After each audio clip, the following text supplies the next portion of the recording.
Hey guys, welcome back to my YouTube channel. It's your favorite girl, Juliet, on this channel, and I'm so happy that you're here. But today, guess what? I'm not talking about the Pearson test of English. Yeah.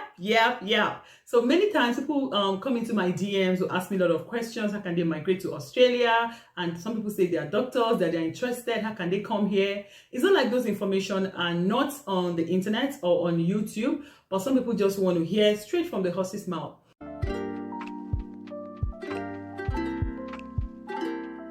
So in today's video, I want you to know that I have a doctor that will be joining me in this video. I'm not a doctor, though I have some little background into medicine, but I'm not a doctor. Now, if you're in Nigeria practicing medicine, it's not like it's that bad. But if you want to leave, if you want to jackpot, then you can watch this video. This video is for you. And to my fellow YouTubers that watch this video, come across this video, I would love you to share this video in your community tabs. You don't know who this video might help. Tell someone about this video. Let's share this video out. Let people see this video, let people watch this video, because this video is going to help someone that needs to migrate to Australia to practice medicine. So I'm going to be bringing a seasoned doctor, a great doctor, to join me in this video. So he's going to tell you how you can come to Australia as a doctor. Yep. Okay, so hello, sir, and welcome to my channel. I've already done my introduction. I told my fans or my followers that I'll be bringing you here to tell them about migrating to Australia as a doctor. And it would be very nice if you can give us a little bit introduction of who you are and maybe your profession, so they will hear from your mouth. Thank you very much, Juliet. My name is Celestine Okole. I work here as a general practitioner. I trained in Zaria, graduated close to 20 years ago. I've been in Australia for over 5 years. And quite frankly, it's a pleasure being here. Oh, thank you so much. So Zaria is in, for the followers, Zaria is in northern Nigeria. Nigeria is in West Africa. And in Africa, West Africa is in Africa. Yeah. Okay, sir. So you've been in Australia for 5 years. How has it been in Australia as a doctor? Is it something that someone should look forward to? If I'm a doctor, should I really look forward to coming to Australia, or I should just aim on going to America or going to the UK? Well, all I need to tell you is that Australia is one of the best places to practice medicine at the moment, in terms of earning, training, okay. Having world-class certificates. So basically, I think this is one of the best places at the moment. We are competing with Canada, but I think still that Australia is the foremost and still the best. It's still not, it's getting filled up a little bit. Oh, that's nice. So the country is just 25 million people. Well distributed around their landscape. It's like a country and a continent at the same time. So quite frankly, I encourage people that could come to make the effort to pay the price and be here. Okay, so you tell us, I just wanted to tell us how one can come to Australia and practice as a doctor. Maybe for instance, I already have my MBBS, or maybe I'm doing my residency and all that. How can I, if I want to come to Australia to practice or to work as a doctor, what are the pathways and how can I go about it? These are the things I need you to share with everyone that would see this video today. Okay, so I will be speaking focally on the general practice pathway. Okay. I'm a general physician here, and that's the bedrock of Australian practice, general practice. US and Nigeria call it family medicine. UK call it general practice, and it is the bedrock of what they are doing in Australia. So what we'll be discussing is how to get into general practice. Those that are in other specialties, psychiatry, surgery, O&G, should seek clearance through the website. Okay. In the website, which I've already shared with you, the www.amc.org.au. I can say that again, www.amc.org.au.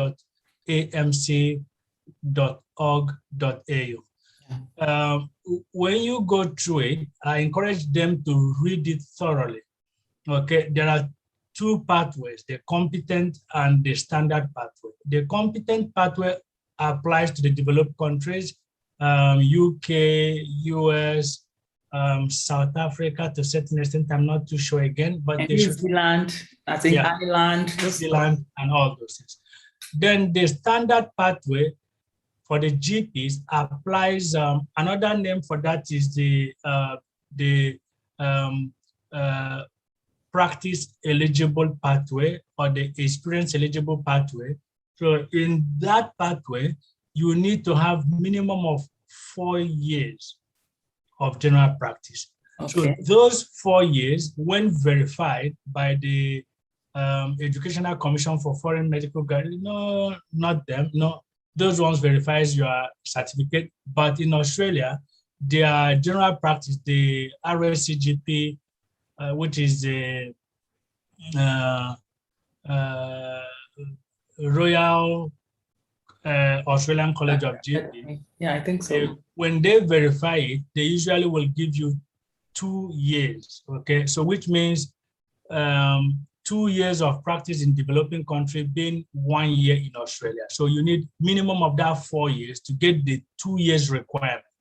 Oh, sorry, sir. So if I understand what you're saying, if I want to come through the standard pathway, I would have to have had like 4 years of experience practicing in developing countries. Let's say Correct. Like most countries in Africa, especially.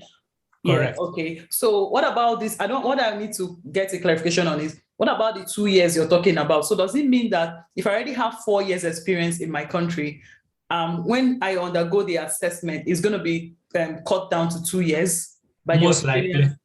Most likely. So because they look at the gap in what you are doing, and somehow they are not able to equate it to the exact years you've practiced in your place. Oh, okay. When you have that years, the second thing is the exams. Okay.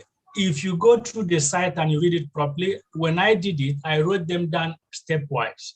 What to do first. I encourage people to start with the AMC exam. Okay, the AMC exam. Sorry, should you do the AMC exam before the assessments? You don't need the assessment until you are coming into work here. Oh, okay. Okay, that's very clear now. You start with the exams. The exam does not expire. So I encourage people to start with it.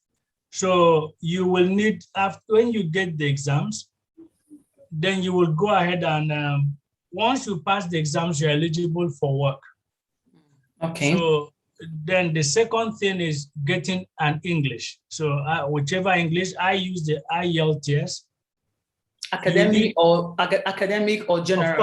Of course, academic. Nobody, when we are saying anything with medicine, nobody brings about the general word.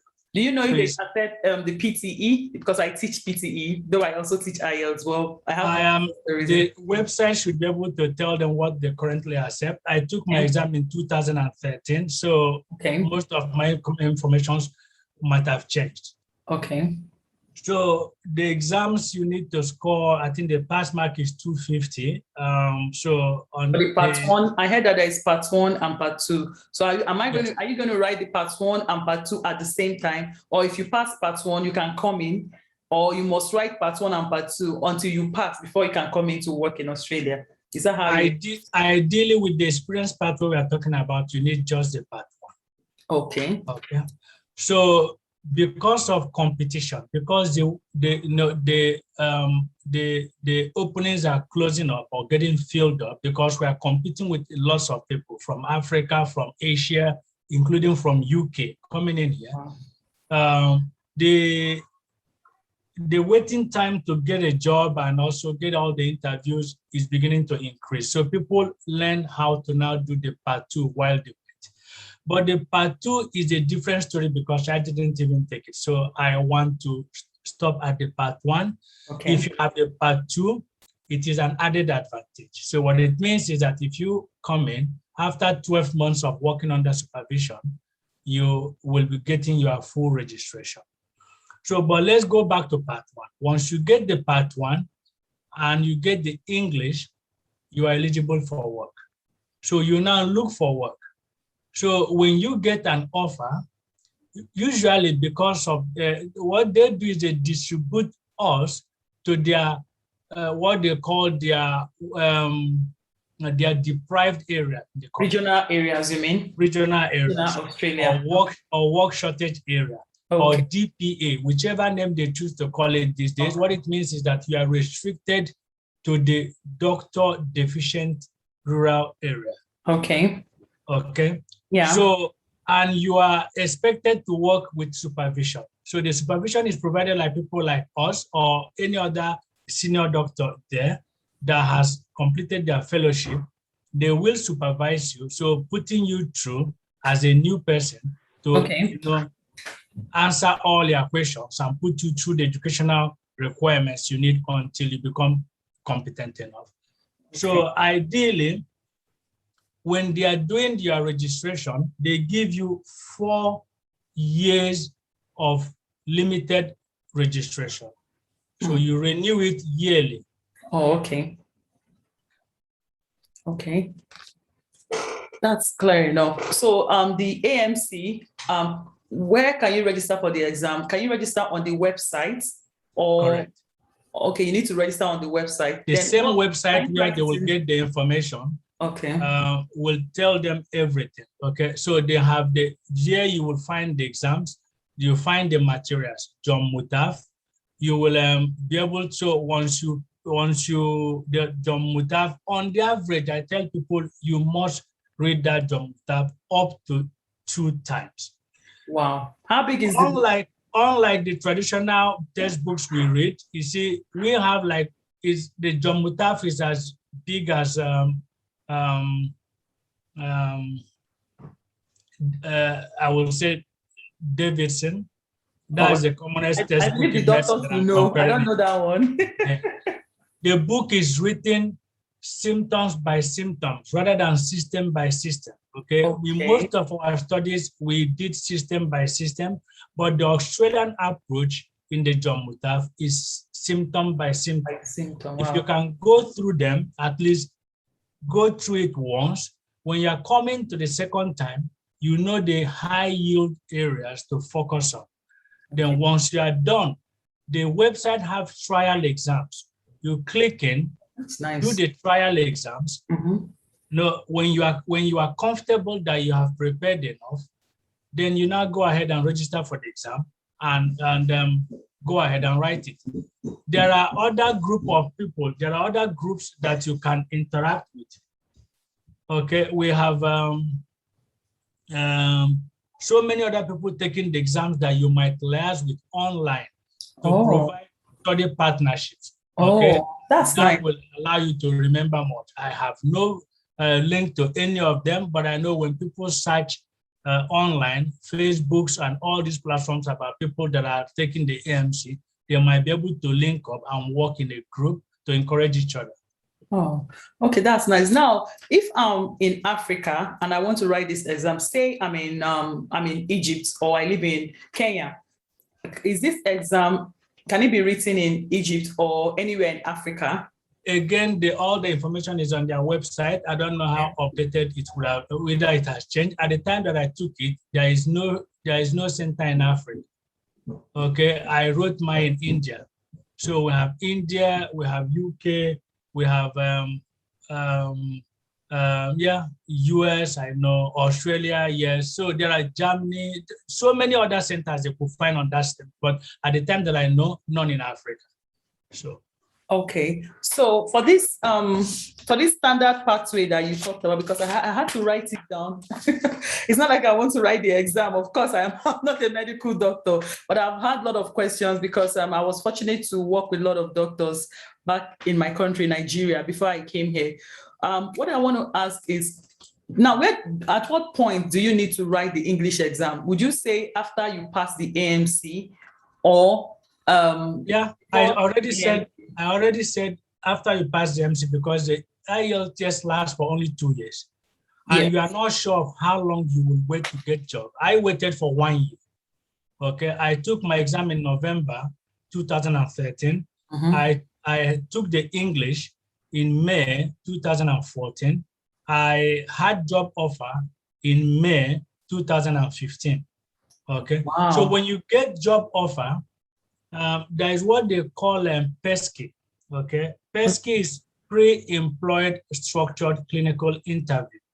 So Okay. you see, that is a viva kind of exam, a face-to-face kind of exam. It can be done face-to-face. It can be done through Zoom, visual. The essence is to verify that you are a safe doctor. Okay, passing the exam is not enough.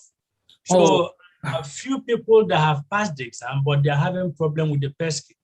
So the PESCI is a case-based discussion with seasoned general practitioners. Okay, so during my own time, I had 5 cases. I had depression, BPH, suppurative otitis media in an Aboriginal child, infertility in a female, and those cases. So they give you the case and the scenarios, then you tell them how you're going to go about it. And it's just about history, examination, management, differential diagnosis, blah. So when they pass you, when you do well in that PESCI, the report will recommend that you are safe to practice, and then they will progress with your registration. Okay? So after you pass the exam, before you even get a job, you should have done this PESCI you talked about, right? No, you only do PESCI when you have a job. The PESCI is specific for the job that you had. Okay. So PESCI is not transferable. If I had a job with you and I had PESCI, and somehow I decide to change my mind and take a job with someone else, I will still have to repeat PESCI for that job. So the PESCI tries to, under the PESCI documents, you see what they call position description. So it tries to mention the type of cases, their frequencies that are being seen there. So it usually will classify them into common, uncommon, and rare. So part of the PESCI questions will come from these questions. Okay, because those are the likely things you might meet in your place of practice. Work. Okay, so another question I have here, which is also very important, is so after writing the exam and you passed, like in your case, it took you said you wrote the exam and you passed it. That was in 2013, if I remember. So it was in 2015 you finally got a job. Did you begin to apply after you passed the AMC Part 1? Began to apply to Australian hospitals? Not hospital, general practice. Okay. So it's general practice. So when I finished and I had the English, I started applying. Okay, during that time too, that was when I did the assessment that I mentioned. Okay? The assessment, I don't know how relevant the assessment is to now. Okay. But the assessment gives strength to your application. When I did the assessment, I had 3.5 years. So which was a lot because I was already. Before then, how long have you worked as a doctor or as a GP? That's what I'm telling you. Before then, I had up to 7 years of experience. Okay. So up to 7 years of experience, which at the assessment I was given 3.5 years. Okay. So I started applying. Of course, I didn't know what I was doing. I was applying even where I was eligible, where I was, even when they wanted fellows, I used to put my document. That allowed some of them to direct me. Some of the corrections and directions I got were from this. In fact, there was one weekend I did 90 applications. Wow. Okay. So if you go to the same amc.gov, they still have spaces for applications. You can see. If you have people around here, you link with. Now that I'm here, it's easy for me to get people offers. That's good. Where I was working, of course, the place I started was regional area. I know I was able to give close to 8 people opportunities, which most of them didn't get in. Of course, the main problem, they all failed PESCI. As I speak to you, I have 2 people I have also recommended, and they are preparing for the PESCI. The PESCI is not difficult, maybe to me, but I don't know. So sometimes people say it's difficult, but for me, all I believe is that the chance is, yes, the chance could be up to half, could be less. but it depends on your clinical skills. It depends on how vocal you are. It depends on the kind of cases you get. It depends on, I don't believe in luck, okay? I believe that the harder you work, the luckier you become. So you put in your effort. I don't want to hear, no, there is no way there. So for me, I believe do your part and leave the rest for whatever is, driving us around. Okay, so all these parts you have described, they are the standard pathway. Yes. Okay, and now I have some friends in the UK, in Canada, especially the ones in the UK. They wrote the PLAB 1 and the PLAB 2 and they passed and they are working. But some of them used to ask me, is it possible to come to Australia? And because I don't have too many information, that is even why I'm doing this video with you. So having having worked in the UK or US or New Zealand, all these countries for maybe 1 year, 2 years, if they want to come to Australia, do they still need to write the AMC? No. So if they're coming from the UK, once they've passed their PLAB 1 and 2 and have worked in the UK for about a year at least, so they should have general registration. Now, when they have general registration, that opens up to two options for them. Wow. One, they can apply to the interior hospitals in Australia. They usually take them into the hospital as MOs. They will work under supervision for 12 months, after which they will get full registration, right? Oh, wow. When they do so, they can now choose either to continue as pathway or to any specialty of their choice, okay? Number two, if they choose to come in to the GP pathway direct, they will still have to take PESC. Oh, really? Despite the fact that they work in a big country, a renowned country like the UK? Because most likely they are not working as GPs in UK.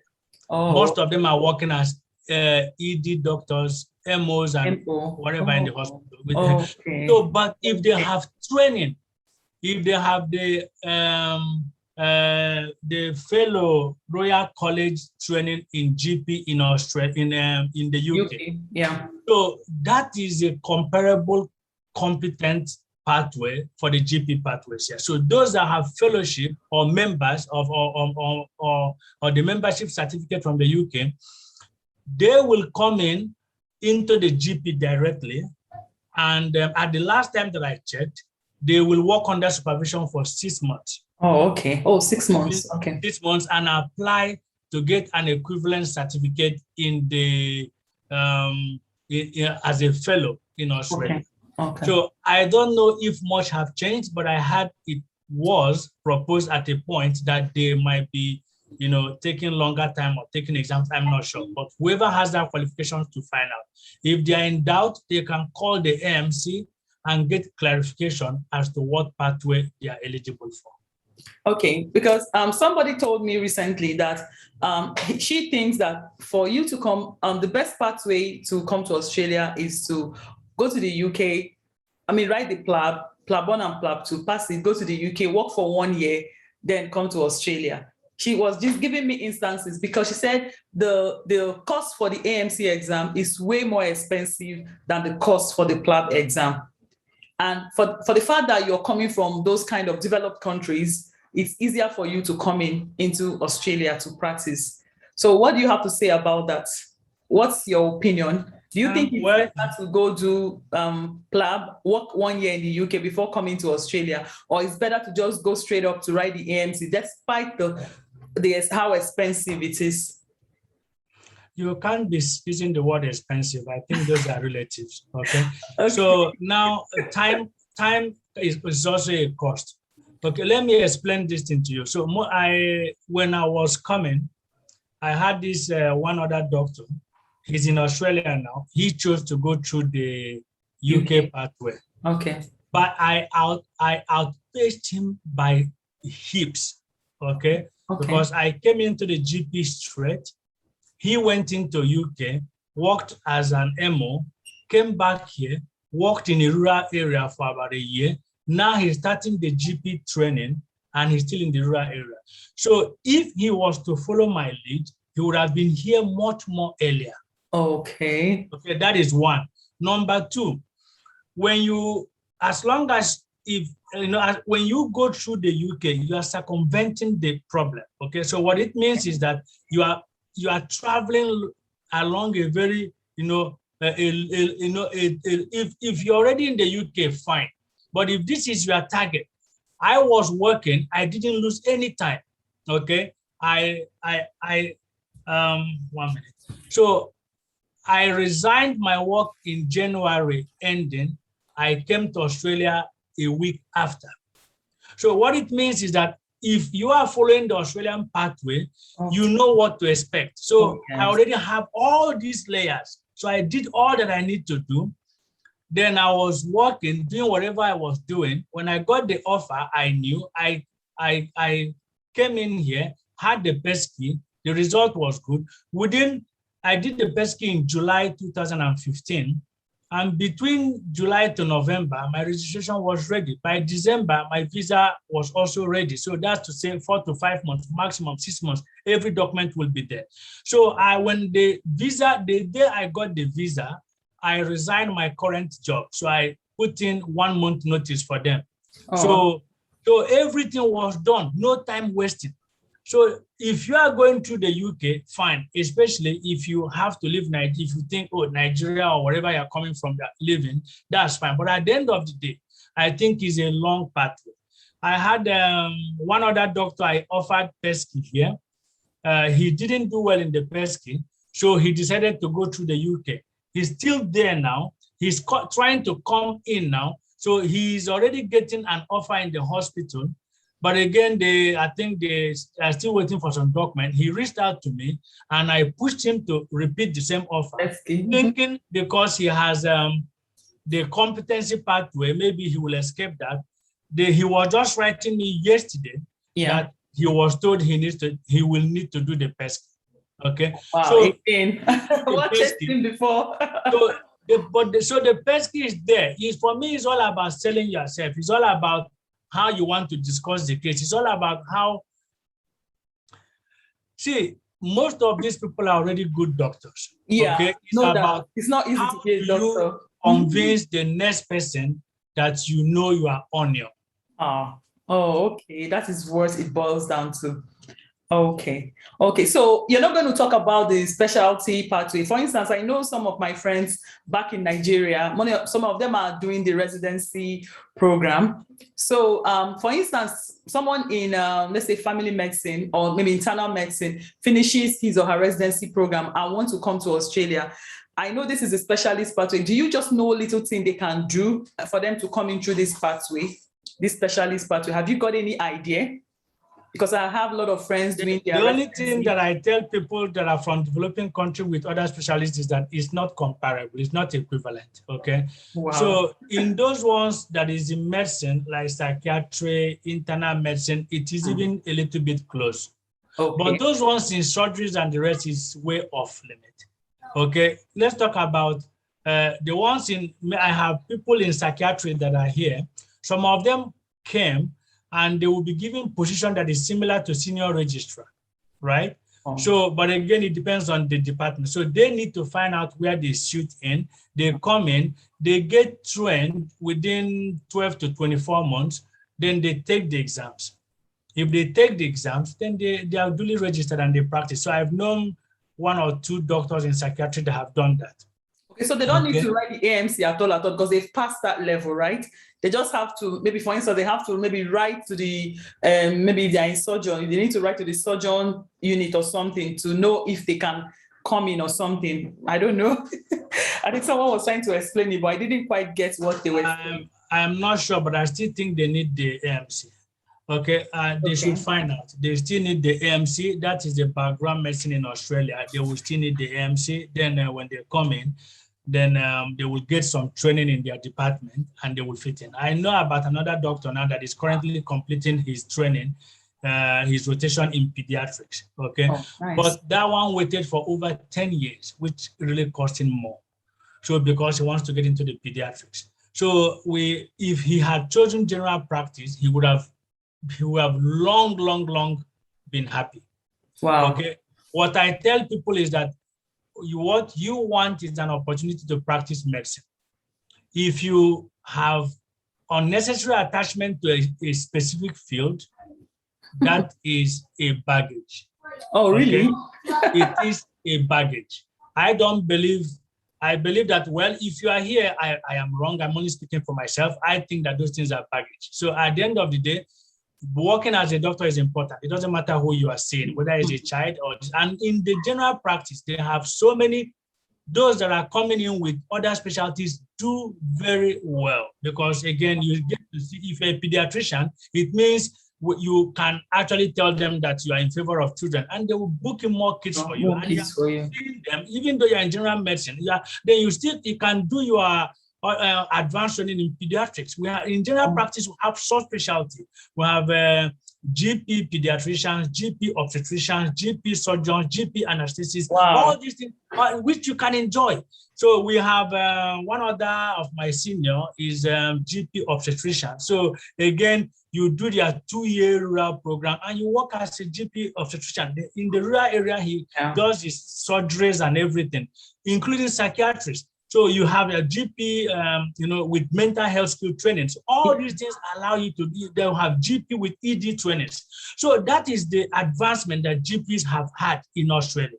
So it's about how you want to flip the coin. Okay. Some people don't know it this way, because I have some friends, they were like, this one said, oh no, he loves surgery. He has to do his residency in surgery. This one says, no, I like internal medicine. I mean, family medicine, many of them. So they can be GPs and still enjoy those things they love. So so if they want surgery, that means you are going to go through the rural GP to do your training and do your 2 years surgery training, and you will be there practicing as GP surgeon, right? One of the doctors I work here is multiply trained. Let me tell you. Wow. He has fellowship in general practice. That's where he started. He has certificate in and diploma in skin cancer and anesthesia. He has certificate in beauty care and aesthetic medicine. He has mental health skill training up to the advanced level that he offers CBT. He is currently completing acupuncture, fellowship in acupuncture. So he is a pain specialist. He has, because we have GP, musculoskeletal medicine and pain management. So he does his steroid trigger point injections, fluorotherapies, a whole lot of, laser. He does all sorts of things to, ameliorate pain. So that is the extent, and that is the material in front of you to train and to enjoy. No, some people don't really know. Okay, so before you leave, sir, there's one other question I want to ask. So somebody said to me, what if she doesn't have all this money to do either PLAB or AMC, but she wants to come into Australia through, maybe she wants to just pick up masters in public health. Like she comes here and begins to work and do the masters in public health and still get enough money to pay for the AMC and write the exam and passes. Is it possible that she can still get a job? Do you understand the question? That will disadvantage her, okay? The biggest problem with that one is what we call practice gap. Okay, so that recency of practice, right? Recency of practice gap. So almost everyone that ever came to do what she's proposing, they regret it. Oh, okay. And public health doesn't have any value here. Yeah. Okay, the public health is for developing countries where people are borrowing money and deceiving themselves. I have masters in public health. So, but if you want to, so if you are coming in here, I know some smart ones. I know some people came in for public health. They realized it, they flipped it and read nursing. I know somebody that read nursing. So that gave them the leverage to practice why they are now writing the AMC. But the downside is by the time they are done, they would have had lost touch with medicine. Once you have that gap of up to 2 years, it becomes disastrous for you. So that's why I recommended the straight shot, take your AMC, maintain the practice where you are coming from, get everything that you want, move straight in here. Okay. Then the other closest one is going through the UK, But again, you are still just circumventing the problem. At the end of the day, if you want to get into the GP, the pesky is still waiting for you. Yeah. If you want to go through the hospitals, is a real good pathway, but you cannot compare it in terms of earning, training. So by way of telling you, I came in 2016, ending of January. I started work February 2016, but by 2019, July, I was already a fellow. I already passed on. So if you are lucky, it could go that fast for you. And I mentored most GPs that did even better than me. The last 2 people I mentored became fellows within 2 years of coming into Australia. And once you're a fellow, you are an icon. That is, there is no single day I will not have 3 to 10 offers in my email. Oh, wow. That's that. Thank you so much for sharing this information, because a lot of people don't really have all this. I know you remember when I first reached out to you, you said, tell them to go to the AMC website and read. I said, yeah, people want to read, but people also want to hear firsthand from someone that has passed through this process. They want to hear firsthand, get information from someone that has these experiences. So that's why I had to bring you to come. You refused to go on live stream with me, but this video is enough. I hope it's helpful. I just hope it's helpful. But like I said, as many as will take their time to go through that website, okay? If they go through it properly, they will understand all the steps that are involved. They will make a list. So when I made my list, they were up to 14 of the steps involved. So AMC, you start from registration. When I heard about Australia, I registered within 30 minutes after speaking with who told me immediately. So I bought the book within an hour. I already bought my book from eBay. So again, you tick that box, you keep moving. The more you delay, the more things are getting, more difficult. The more everything is closing. Migration is becoming something else now. Yeah. When I was doing it, people say, "Oh, when you get there, we'll come over, we'll start doing." When I got here, the gap was too much. So they can't even compare. And most of the time, they have become what they want to. Someone say, "Oh, I'm doing residency in this." I said, "You won't be needing it." I actually left residency when I needed to leave residency. So, and I don't have any regret for that. It's about following your passion. It's about what do you think. Yeah, I think that's following your passion. Yeah. The education is phenomenal. Okay. Yes. Here, almost every education we are getting free. The support programs are there. The medicine is first class. You get to change what you think, what you know. Your meeting is a patient-centered practice, so which is different from where we are coming from, which is a doctor-centered approach. But at the end of the day, for those that will allow themselves to evolve, they will come out as better human beings and better doctors. Okay, thank you so much, Dr. Celestine. I truly appreciate. Is it possible for you to also share your email address? Do you give me permission to share your email address on my description so that people can reach out to you? I'm not asking for your phone number because it's not necessary, but if people can reach out to you, maybe just to get more, sometimes people can get discouraged in this whole process thing. Maybe they can reach out to you to ask you more questions. Should I go ahead and put your email address in the description, or we'll talk about that later?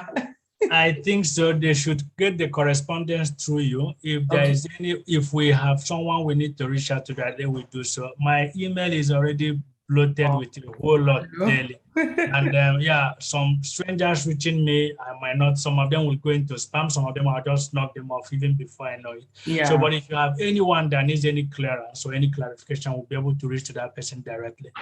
Okay. Thank you so much for your time, Mike. Thank you so much for trying. Thank you so much, sir. You have a great day then. Bye. Have a nice afternoon. Yeah, Bye-bye. you too. So guys, you've heard it straight from Dr. Celestine's mouth. Yeah, they say sometimes experience is the best teacher.